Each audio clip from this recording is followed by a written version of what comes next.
I actually love hearing no, and I mean that literally. It's one of the biggest reasons I sold tens of millions of dollars in sales and built 3 multiple 8-figure companies, because once you can actually learn to love rejection, as you can imagine, sales becomes way easier. You're less emotionally invested in every single call, and because of that, and because of your ability to remove yourself from the call a little bit, closing deals is way easier before. But the thing is, I wasn't always somebody who was unfazed by rejection. In fact, it was the exact opposite. When I first started, it tormented me. When I would get a yes, I feel like I was on the top of the world. When I would get a no, I took it personally, and it almost made me feel like I wasn't good enough.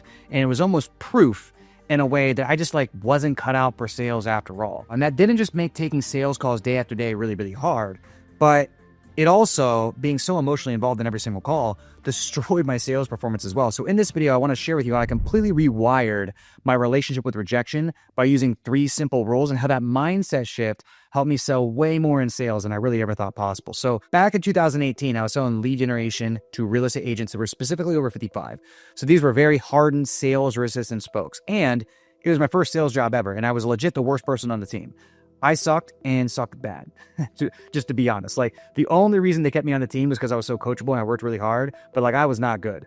And so needless to say, on that offer with really, really tough prospects and it being my first sales job and I was the worst person on the team, I got rejected all of the time. And every single rejection stuck with me. I'd replay the call in my head, analyzing the call line by line, and I'd just be wondering, am I even cut out for this? I suck. I'm not even good.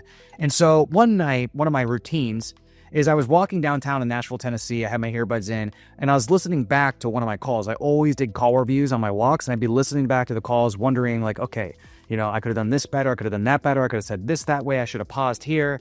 And I watched all the way to the end of the call when the prospect said, "I'll think about it." And you could just see me get emotionally triggered and just really cave, just totally just not do the objection handling and things I knew I should be doing just because I was emotional about it. And I was so emotionally invested in this call.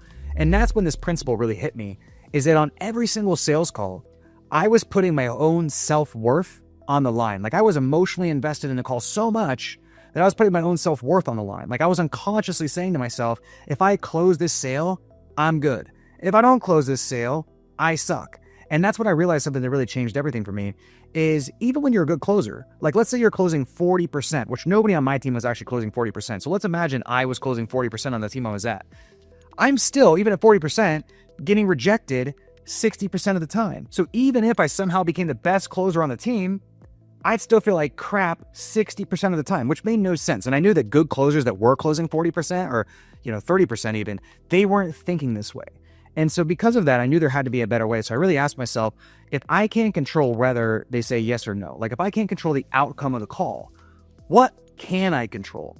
And how do I make it so I can look back on every call and I can grade it as a win or a loss, but I can do that regardless of the outcome. And that's when I really came up with what I call now my 3 rules of sales. Rule number 1 is you grade the process, not the outcome.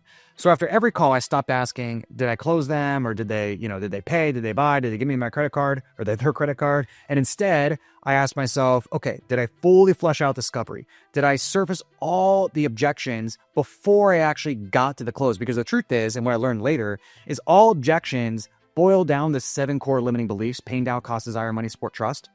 And when you dismantle those in the discovery before pitching, essentially what you create is an objectionless close, where instead of the prospect having to get hard closed, they essentially close themselves. Okay, so great closers, they don't overcome objections, they prevent them. So I think to myself, did I prevent all the objections to the best of my ability? That was my rule number 1. Rule number 2 is I'd sell the thesis, not the product. So every sale has 2 parts. There's selling the thesis, which is the idea, the belief, and the method of transformation. And then the product, which is the product actually fulfills that method. So 90% of your success comes down for the first one. So I'll give you an example. The example I always give with this, because everybody knows it, is Russell Brunson. When he's selling on stage, which he's sold hundreds of millions of dollars of ClickFunnels on stage. When he sells on stage, he rarely talks about ClickFunnels. What he really talks about, and what he really tries to sell you on, is why funnels is the best, most effective way to generate customers online. Because if you believe that belief, then you buy ClickFunnels as a byproduct of that. So it's the same thing on the sales call. You really want to figure out what is your methodology or what is your idea that they need to believe to be true to buy. And then your pitch